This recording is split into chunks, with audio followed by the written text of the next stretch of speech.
AOC, my favorite big booty Latina. I love you, AOC. You're my favorite. She wants to kill babies, but she's still beautiful.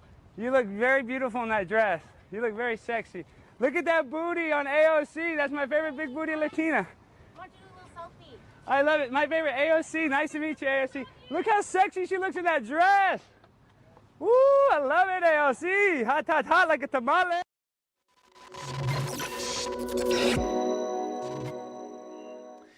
Today is Thursday, July 14th, 2022. Comedian trolls AOC on the Capitol steps, leading to a nuclear meltdown by AOC. Later, Ted Cruz and Myra Flores roast Joe Biden like a fajita, and Elon Musk rips the plug out of MSNBC programming. My name is Benny Johnson, and this is The Benny Show. Our first video today and our first story of the day is perhaps the most viral video in America. Not necessarily because my show shared it or because the comedian shared it, because AOC actually posted a video of her being trolled on the Capitol steps. So let's deconstruct this video.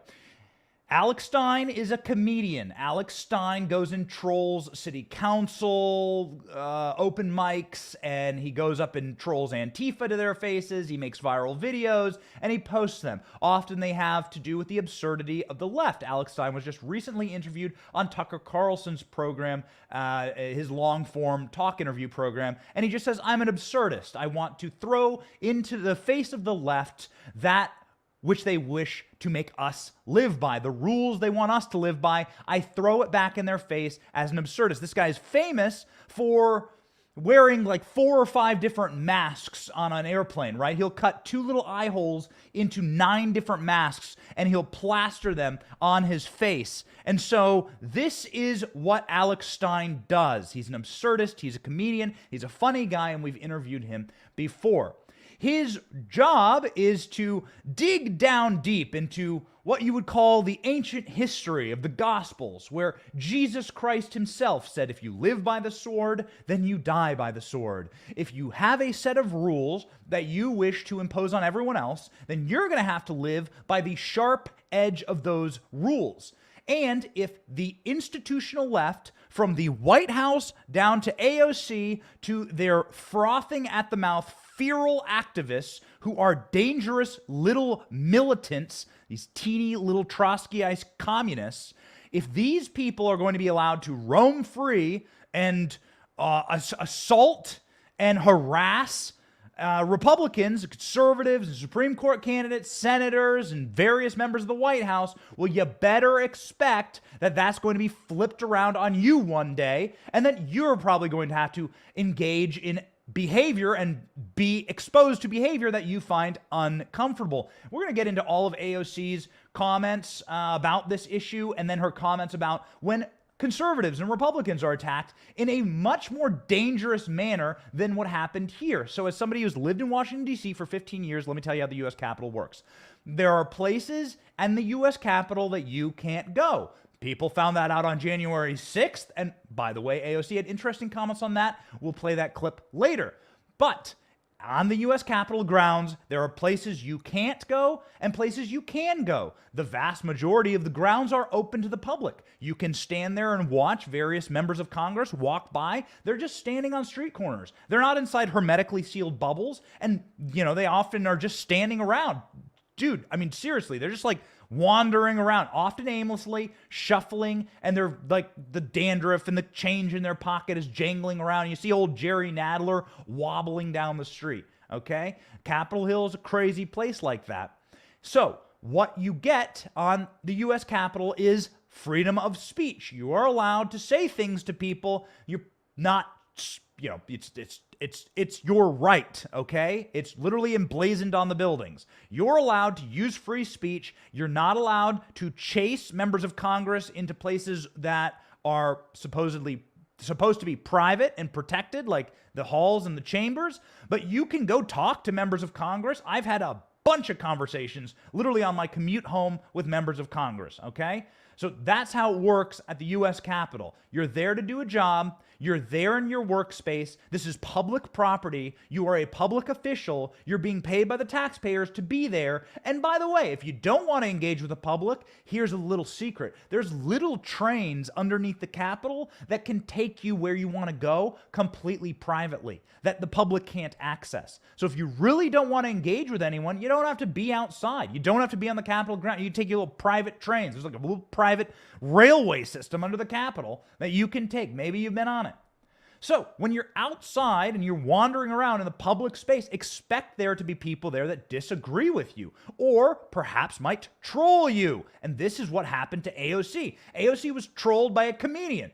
Now, do we agree with what he said? Would we go out and say this? I wouldn't do a lot of things that Alex Stein has done. Alex Stein dressed up in like a Speedo or like a onesie and then gave a rapped about, being a male swimmer in a female sport. That's what Alex Stein does, okay? And he's wearing like this skin-tight onesie and rapping in front of the Dallas City Council. There's a lot of things I wouldn't personally do. It doesn't mean I can't find them hilarious. And also, it doesn't mean you get to lie about him. AOC is tweeting that Alex Stein harassed her, chased her down, and that she was ready to deck him, okay? That she was ready to attack Alex Stein. That's what AOC tweeted. Wrong tweet, by the way, Sam. This is not the right tweet. This is what AOC says about protests, but AOC straight up has been tweeting. ALX, let me know if we actually have those tweets. Did we clip those tweets? Can we show them? AOC is tweeting right now about Alex Stein she's having a nuclear meltdown online about Alex Stein. So, AOC doesn't get to live both ways. And even in this video, you can see AOC literally run up to Alex Stein and pose in his video saying, "Do you want a selfie? Do you want a selfie?" Okay, so here's the tweet on screen. I posted a deeply disgusting incident that happened. Someone was wanting extremist fame in a situation. I can't believe they allowed this. It's just really sad. Scroll down, Sam. Scroll down on the article. Let's see if we get AOC's actual tweets. Keep going. Okay. Here's the video he posted of the incident. This is AOC's tweets. Here's the video he posted of the incident. I was actually walking over to deck him. So I was going to physically assault this comedian who's standing on public property. He's on public property. Look at the SUVs behind him. Trust me, there's nothing but cops all over the Capitol. If Alex Stein was doing something illegal, they would have arrested him. I guarantee it. I guarantee it. So here's AOC walking up the steps of the Capitol. Alex Stein is standing on public property. He's allowed to be there. And then AOC doesn't come over to deck him. She waves at him and then does a peace sign. Does a peace sign. There you go. Comedian, he's probably about 20 feet away from her the whole time, never got in her personal space, was using his freedom of speech. There's a cop standing right there on the step. You see that little gate? You see those little iron gates? You're not allowed to go past there. So that's protected U.S. Capitol property. You're not allowed to go past there. AOC is lying in her own tweet. She's lying. Watch her. Here she goes. Up the steps. She's walking with some contingent. She sees Alex Stein. She waves at him. And then she says, she does a peace sign. And she says, "Hey, would you like a selfie?" You can literally hear it. Crank the volume. We're going to play this full screen. Crank the volume up on your device, and you can hear AOC say, "Would you like a selfie?" Check it out. See, my favorite big booty Latina. I love you, AOC. You're my favorite. She wants to kill babies, but she's still beautiful. You look very beautiful in that dress. You look very sexy. Look at that booty on AOC. That's my favorite big booty Latina. I want to do a little selfie. I love it. My favorite AOC. Nice to meet you, AOC. Look how sexy she looks in that dress. Woo, I love it, AOC. Hot, hot, hot like a tamale. Okay, well, like a tamale or a taco if you're Jill Biden. So the rules apply to you, AOC. You set the rules, by the way. You're the one who set the rules. Let's get into it. How did AOC set the rules? AOC is, according to the New York Post, 32 years old. She's a New York Democrat congresswoman who was called sexy by a comedian. Okay? You're my favorite big booty Latina. I love you, AOC. You're my favorite. That's what the comedian Alex Stein says to AOC. AOC posted the video herself and complained the Capitol Police did nothing about it.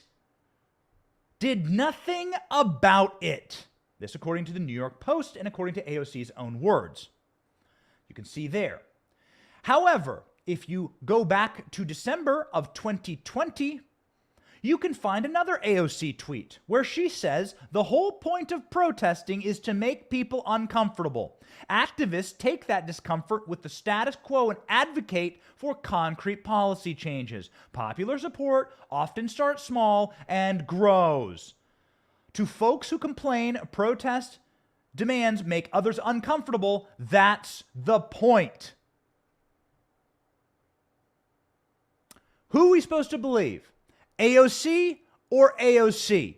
You can't live both. There's not a set of rules for you because you're a fragile communist. There's not a special set of rules for you because you've never faced public pushback. Because the right is typically Christian, conservative, polite, family people. Just because some members of the right might want to suddenly, I don't know, say things to you that you don't like in public, legally, in a public space 20 feet from you, doesn't mean that you get to bitch and moan and throw a tantrum and act like the victim when you're sitting there silent when a militant leftist who you radicalized wanders through Brett Kavanaugh's neighborhood, his private neighborhood, with guns and tack gear ready to murder Brett Kavanaugh, and you say nothing about it. In fact, you call that direct democracy, democracy in action. When Brett Kavanaugh is out inside of a private restaurant eating dinner with, I don't know, his kids, he's got 2 little young girls, he's got 2 daughters, little kids. Brett Kavanaugh is out eating dinner with his family at a steakhouse in Washington, and you burst through the doors and surround him, and he has to flee through the kitchen, which happened last week. Last week. And what did AOC say? Well, she says, this is good. It makes him uncomfortable. That's what we need. We need more of this, AOC says.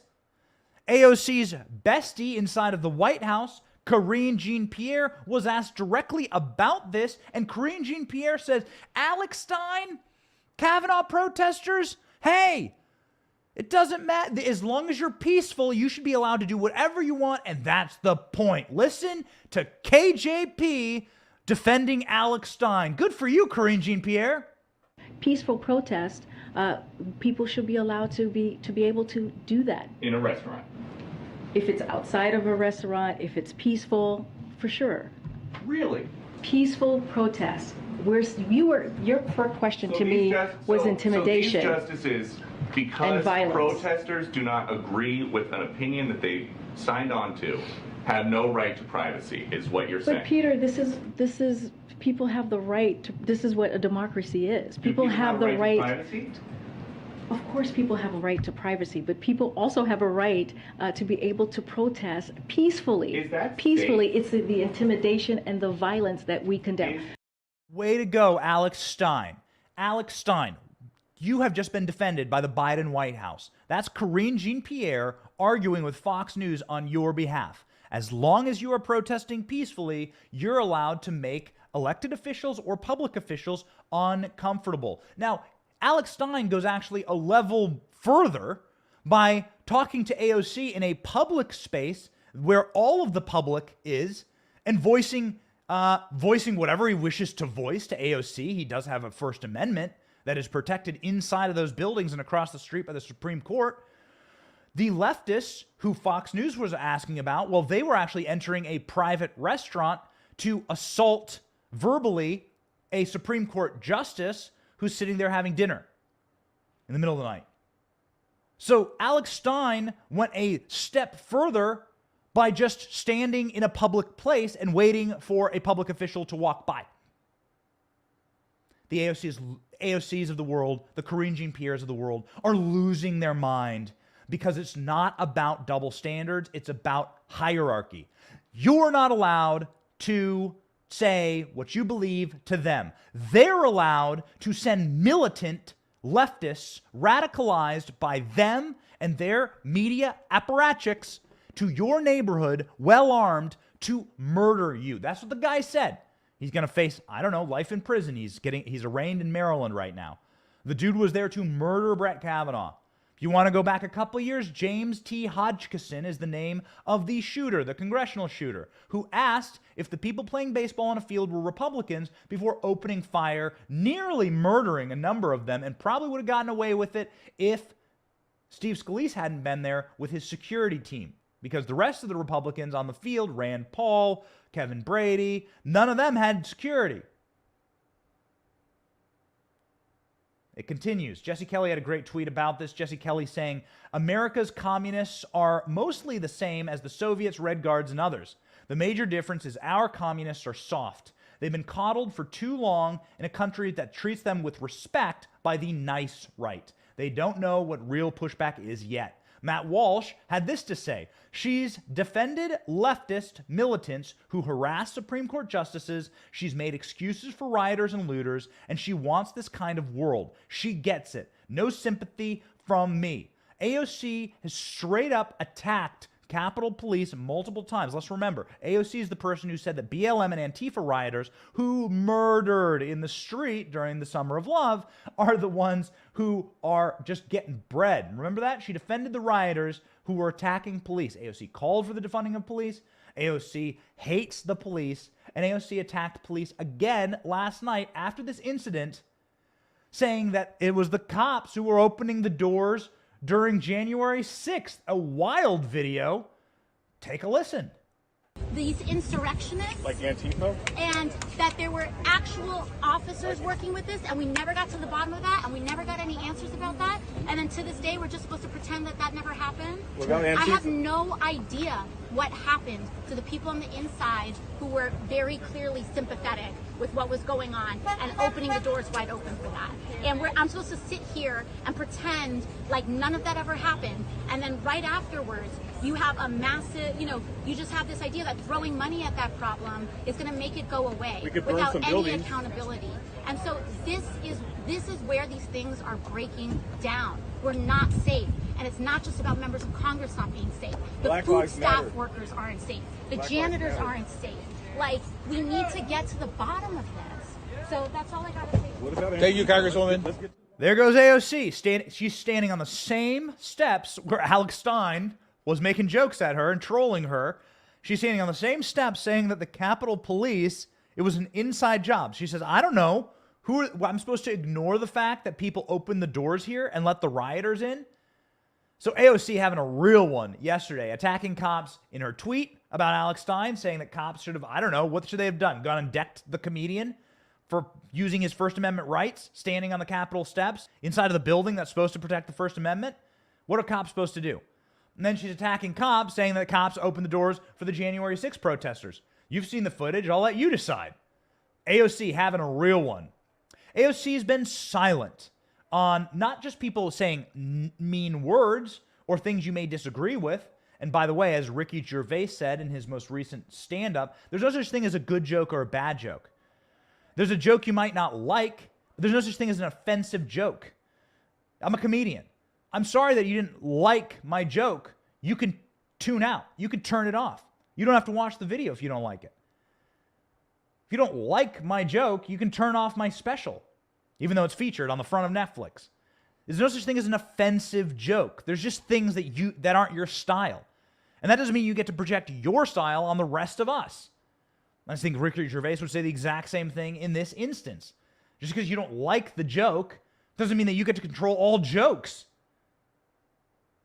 I mean, it's fascistic. It's fascist. Just because you don't like the comedy or the things coming out of my mouth doesn't mean you get to say that those things are now illegal. This is the basic tenets of living in a free society. AOC is upset that somebody trolled her. She's upset that somebody trolled her. By the way, AOC is a huge troll online. She's a troll herself, and she will regularly dox and troll anyone who dares slight her.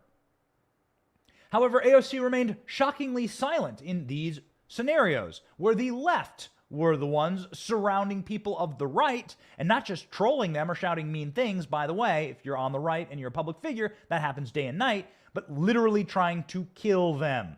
Rand Paul, confronted by protesters at the White House leaving the Republican National Convention. I was a few feet from Rand Paul when this happened. It was terrifying. The police had to literally step in and save him and his beautiful wife, Kelly Paul. Paul later said that he felt his life was in danger, and he was right. Social media videos showed the protesters circling Paul and his wife, and police officers getting knocked down as they attempted to assault Rand Paul, the senator. Protesters shouted at the Pauls, crowding the couple in the street. I can tell you, you've seen the video, if these protesters had gotten their hands on this couple, they would have done immense damage. What about Sarah Sanders? In 2018, White House Press Secretary Sarah Sanders was told to leave a Lexington, Virginia restaurant. Sanders said the owner of the Red Hen in Shenandoah Valley asked her to leave because she works for President Trump. So here, you're not allowed to freely associate. This is like against her constitutional rights. Should have been sued for this. This is against your constitutional rights. Like, free association is the point of the Constitution, and you are allowed to associate and to gather, and you're not allowed to be discriminated against because of that.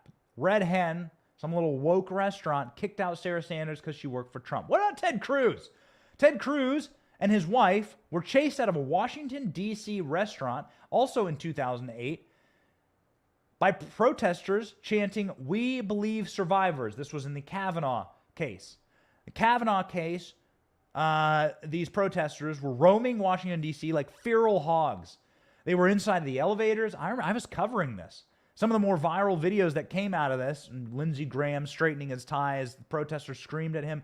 Like, guys, like, I filmed that stuff. I was standing there in the halls filming this stuff. I watched elderly senators, and a lot of these senators are really old. They just shuffle, along, right, in the hallways, like rabid protesters surrounding sitting U.S. senators and chasing them into the elevators where you're not allowed. Man, you want to talk about insurrection? You got it. There's so much footage of this. The number of arrests happening inside of that building because these protesters, Amy Schumer was among them, Emily Ratajkowski, these are like pretty famous stars of the left. These people were chasing down like animals members of the right through the halls of Congress. Not a peep from AOC. Not a word from AOC. AOC ain't holding a candlelight vigil for Kavanaugh, Rand Paul, Sarah Sanders, or Ted Cruz. Why? Because of hierarchy. Not because of hypocrisy. I swear, on my team, there's like one rule that's like, there's a word that's banned in my team. Don't use the word hypocrisy. It ain't about hypocrisy. Stop it. These people want to live by different rules. They want you to be scared at night in your bed. They want Republicans who do not do what the machine tells them to do, to fear for their lives and fear for their children's lives, and to never be comfortable. And then the moment that is spun around on them, boy, they will throw a petulant fit. This is perfectly personified by Jill Biden. Jill Biden got away with metaphorical murder. So what's the number one thing you're not allowed to do in the left? You're not allowed to be racist, right? Racist. You're not allowed to compare Hispanics with tacos, for instance, okay? And Jill Biden did that this week. She sat there and wrote a speech with her team comparing Hispanics with tacos. Now, Jill Biden is getting away with that. There is no backlash on the left. There is no apology from Jill Biden, by the way. Jill Biden has yet to apologize. Jill Biden, some nameless, faceless NPC flack for Jill Biden, trotted out on Twitter and said, the First Lady regrets what's going on. Jill Biden has not apologized. Now, is this the worst thing that's happening in America? Far from it. This is number 500,000 for the worst thing that the Bidens are doing. But is this an example of hierarchy? Yes. Because if somebody of the right, if Melania Trump had said to my Korean American friends, "You remind me of Squid Game," well, then you would have a third, fourth, or fifth impeachment of Donald Trump. They'd impeach her for it. They'd impeach Donald Trump for it. They'd try and impeach the First Lady. Can you even do that? I'm not sure. AOC would be the first one banging her fist to impeach for those comments. It's hierarchy. They just believe that they live by different rules than you and I. That's the point.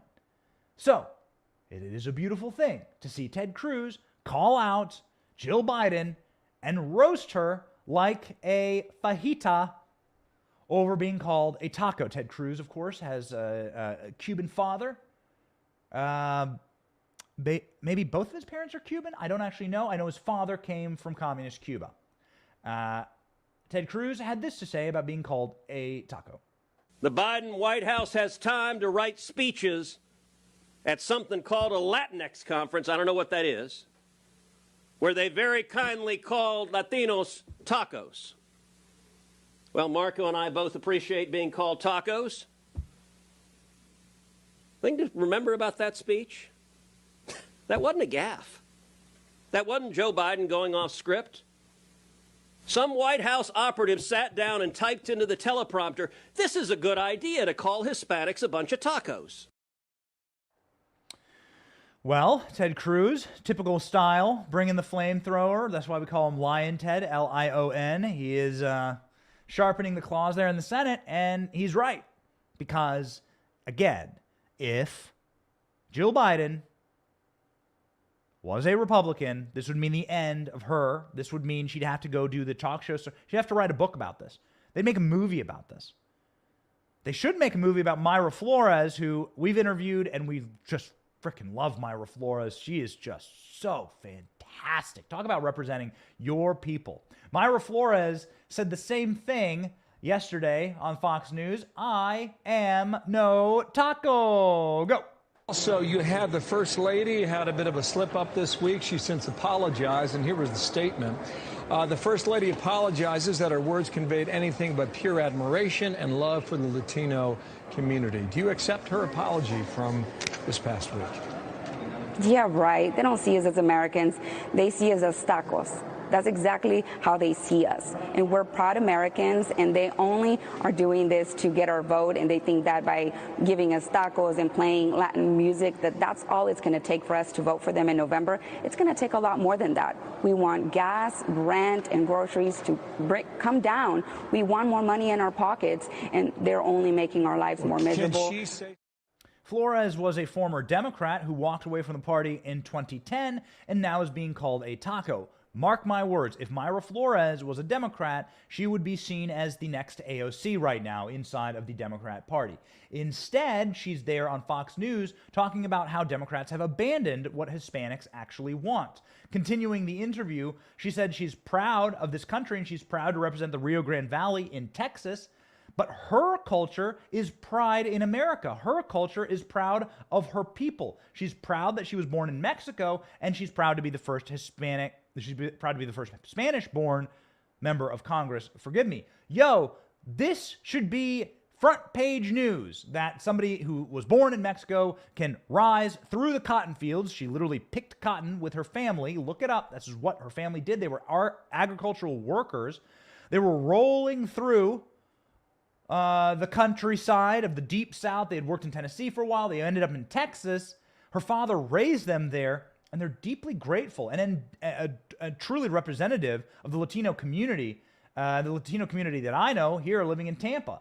Tampa was the cigar rolling center of the world for Cuban refugees. And if you go down to Ybor City, we're going there tonight actually, and you talk with a Cuban, especially ones who remember Fidel Castro, dude, you will not find more family values, more adherence to their Catholic faith, and more desire to simply keep America free than this group of people. And Mayra Flores represents them beautifully. AOC does not represent her people beautifully. Like Spanish people do not like being called Latinx. Spanish people do not generally like being woke. Spanish people like family values, and they came here generally because socialism and communism has spread like a cancer through Latin America, destroyed their home countries, made them unlivable, and that is why they wish to come to America. They want to get away from the type of oligarchical, fascistic, top-down, government boot at your neck style of governance that Joe Biden and Jill Biden offer along with tacos. And good for Mayra Flores, by the way, for calling them out, saying that they're just trying to bribe the Latin community. Joe Biden playing Despacito on his phone. Jill Biden calling people tacos, trying to speak Spanish, say, si se puede. It's an embarrassment. These people are embarrassing. And they are losing the Hispanic vote. They're losing it beautifully. Axios actually demonstrates this in a recent article saying that Democrats are now the party of upscale voters as the GOP embraces the working class. Good for them. Axios doing a deep dive here. Axios can publish some woke garbage, but we read through this article and it was a thing of beauty. What this article is saying, in essence, is that the left has abandoned what was the core of the Democrat Party since FDR, since the Green New Deal. I'm sorry, the original New Deal, not the Green New Deal, the original New Deal.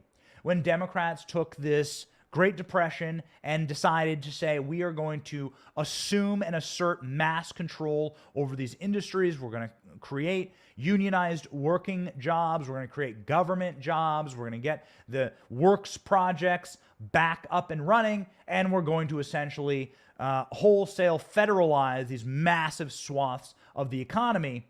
It was illegal. The Supreme Court started to strike down the New Deal. They would take chunks of the New Deal and just destroy it. FDR proposed the court packing plan, and it scared enough of the justices that they stopped doing that. It's a real shame, actually. Talk about fascistic tactics.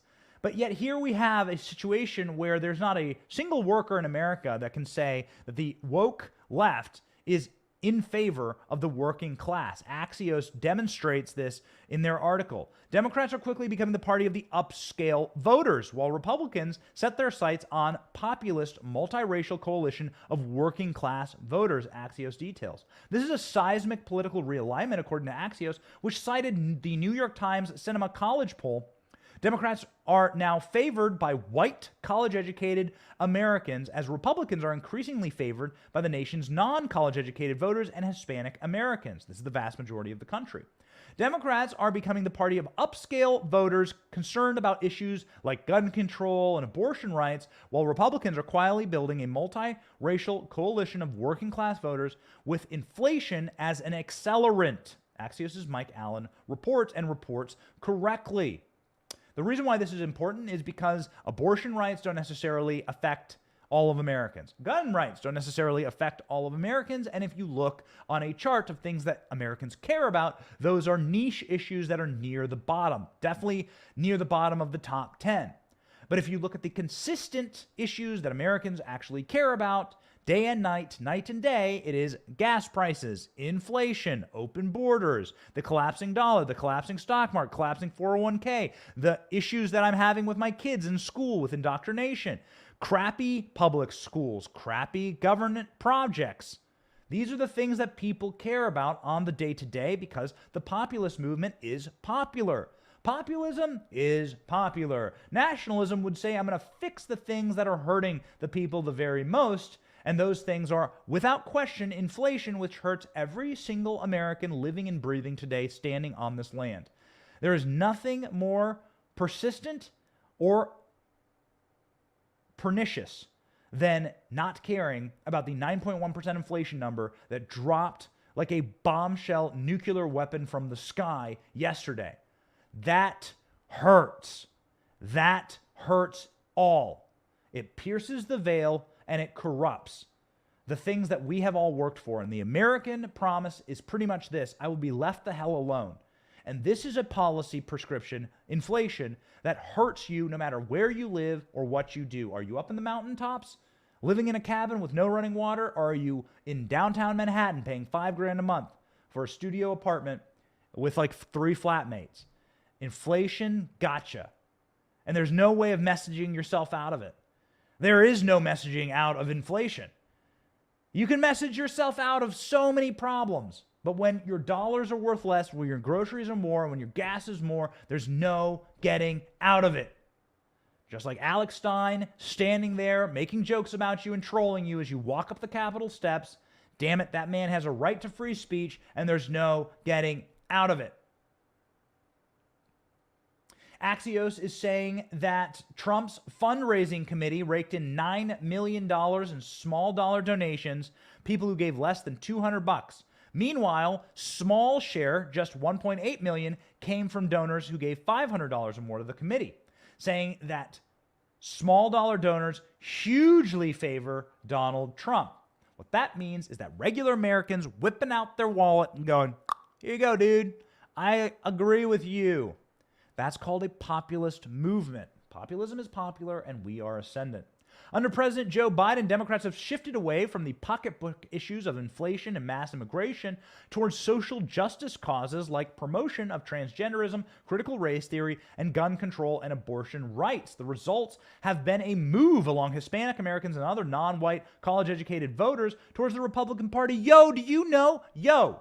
Do you know that black voters, for the first time, have been polled in a civics poll from this week to have a majority unfavorable of Joe Biden? There is no way to describe how cataclysmic this is for the Democrat Party. Black voters are saying, to Joe Biden. Black voters are the most consistent voting bloc of the left, and they must have 80 to 90% black voters in order to win. They must have it. You cannot win without it. And so when it was 49-51, 51% disapprove of Biden, 49% approve, that is nuclear that's like leave the planet time. That's like get in the escape pod. The planet is to leave the planet. Democrat Party's finished. It's done. It's done. Sorry, you can complain about Alex Stein making jokes about you. You're going to feel so much more discomfort as you travel around the rest of the country. Joe Biden can't even go anywhere anymore without getting heckled. Joe Biden was heckled at the White House this week. These people are deeply unpopular because they are not focused on what Americans care about. And this is the easiest layup in American history, and it's why I think Donald Trump will probably win 40 states. Do you want Donald Trump to run? Do you think Donald Trump should run in 2024? I don't care what you think. Unfortunately, I do technically, but it's not going to stop him. He's running. He's running. And I think the more I look at the actual crystal ball here, I think Donald Trump could win 40 states. I think that you could overwhelm, no matter what they throw at the guy, you could overwhelm on these simple key issues. And if you say one thing about Donald Trump, he's got instinct. Man, this dude goes in. He's got instinct like a shark. He's kind of like a shark in those nature shows. He's shark like manic energy, attacking whatever it can smell, going ferociously. You're like, shark, dude, chill out. Calm down. But Donald Trump's the shark, and he's just going to attack. And the blood in the water, the big heaping bloody body in the water right now, is the Democrats' policy wide open. Open borders, illegal immigrants, crime, death, fentanyl, inflation, a collapsing world, a collapsing liberal world order, as they would call it. And Donald Trump's going to go at that like a shark. And the regular Americans are going to say, I don't like his style, man, but that dude, he's got my back. That's what's going to happen. Populism has been embraced by GOP voters, and it ain't going back. You're not getting the genie back in the bottle. Mitt Romney and soon-to-be unemployed Liz Cheney can cry about it all they want. You ain't getting it back, man. Why has Joe Biden been such a disaster? Well, according to Breitbart.com, because 62% of Biden's officials who oversee the economic policy of the administration have zero business experience. These are the kind of things that are going to make it such a slam dunk for a guy like Donald Trump. Hey, I've run. You've heard it before. Hey, I'm a billionaire. I've run all these successful businesses. I know what it's going to bring to Americans, a massive tax cut. He'll come up with promises, and he'll say, this is going to be the biggest tax cut in world history. And I'm going to lower corporate taxes to zero. And he's going to win the popular vote, and he's going to win 40 states. Mark my words. Timestamp the video. It's what's going to happen. You may not like it, but it's what's going to happen. Donald Trump's coming back. And they're making it easy for him. An explosive analysis published by the Committee to Unleash Prosperity, Democrat President Joe Biden's administration has very few business-oriented officials in the administration at all. The vast majority of people handling economic policies for the United States government under Biden have no business experience whatsoever. The 15-page report authored by economist Stephen Moore for the Committee to Unleash Prosperity Executive Director John Decker was provided to Breitbart News exclusively ahead of the public release. The headline of the report is "Not Ready for Prime Time. The majority of Biden's appointees have zero business experience." How are you going to do this? How are you going to look Americans in the eye after destroying their 401k and destroying their property and destroying their livelihoods and destroying that little thing that we're promised as Americans, which is that we're going to have as good a life as our grandparents? How are you going to look them in the eye and be like, yeah, you know, not only did I just ruin everything you've worked for the last 50 years, I also made sure that I appointed people who didn't know what the hell they were doing, couldn't pour piss out of a boot if the instructions were on the sole. I put those people in charge, and here are the results. And Donald Trump's going to come in with like 50 different people who've run Fortune 500 companies and be like, we will make you rich again. We will make you wealthy again. We will make your money worth something again. And people are going to say, I'll go with that. I'll go with that. Like, you know, the bathroom policies don't mean as much as that. Like, I'll go with that, dude. Like, preferred pronouns ain't my jam. And it ain't the jam. It's like, these are like issues. It's amazing that the Democrats sunk their teeth in those. Those are like issues that appeal to like 10% of Americans. You're not going to win like that. You ain't going to win. And the culture's against them. Biden's innermost circle, White House Chief of Staff Ron Klain, Deb Haaland, Secretary of Commerce Gina Raimondo, and Isabel Guzman, I don't know who that is, Administrator of the Small Business Administration. They have the most business experience with 20 years combined. Pete Buttigieg has 4 years experience. And then they go on to list an appendix of 68 officials who have 0 years of business experience, including Joe Biden and Kamala Harris, who have never provided a single job, never created a single thing, have only ever been the leeches on the ass of our economy. These people. Elon Musk, a man who has created a great deal, a man who has now the scorn of the right. Everyone, myself included, thought he would buy Twitter and maybe make this a free speech platform that even Alex Stein could insult AOC on. Well, he's pulled out of the Twitter deal, although Twitter says they're going to force him to do it.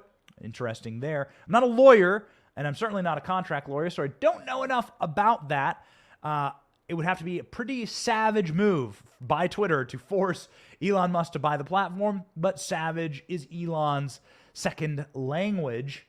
Elon Musk tweeting recently, here is a Hunter Biden meme. A+ for cinematography, Elon tweeted with a meme of a man with all these GoPros attached to a helmet. And the meme says, Hunter Biden every time he buys crack and hookers. To that, Stephanie Ruhle, an MSNBC commentator. She has a show that is probably probably has fewer viewers than our show every single day, no doubt, and certainly will after we're done growing this channel. I mean, again, we've only been doing this show for like 6 months, and so again, we love all of you. We thank you. We're seeing record numbers day after day, and we just love the community we're building here. We truly do. We have a blast every single day, and thank you all for joining us. We sincerely love our audience. Sam, let's throw up the tweets one more time. Stephanie Ruhle had this to say to Elon Musk. Imagine the positive impact you could have on the world if you use your extraordinary amount of influence and power to spread decency and kindness and positivity. And Elon Musk said, imagine if MSNBC did that. Yeah, you log on every single day to MSNBC and all you'll see is the same thing. Same thing that Karine Jean-Pierre is doing, the same thing that AOC is doing. Hierarchy. That's it. And people are sick of it. It is programming for elitist whites. That's what it is. Overeducated, miserable, hopped up on uppers and downers, suburban whites or inner city whites who live inside of buildings with doormen who kick away the homeless people that dare camp outside their building. They sneer at the homeless person who is standing outside their building. They call the cops when they see someone of color walking the wrong way down the street towards them. These are the same people who have BLM shirts from Chanel and who support a guy who put millions of black men in prison for way less crack cocaine than his son is on film smoking. These people, they're hierarchy people. They're the hierarchy. They're not hypocrisy. They're hierarchy. They want to live by a different set of rules. They hate you. They hate this country. And they think like this. Here, this is the mind virus. This is what we're fighting on this program. The mind virus goes like this. If everyone would just do exactly what I tell them right now and live 100% by my diktats, then the world would be perfect. Then we would have a utopia in America. Well, that ain't how it works, Jack, to paraphrase Joe Biden. It's not how it works. And thinking like that is a mind virus, and it makes you a sad and miserable person. People have different opinions, and they have every right to shout those opinions from the rooftop, even if you're a member of Congress. So keep shouting, keep fighting, keep winning. We on this program have our priorities in order. God, family, country. That's what drives us to do what we do every single day. You don't like it? Well, too bad. We have that right. Alex Stein has that right. And you know what? The rest of America has that right. That's why they tune in, because we're born free men and women, and we intend to stay that way. My name's Benny Johnson. Thanks for watching. This is The Benny Show. Have a great day.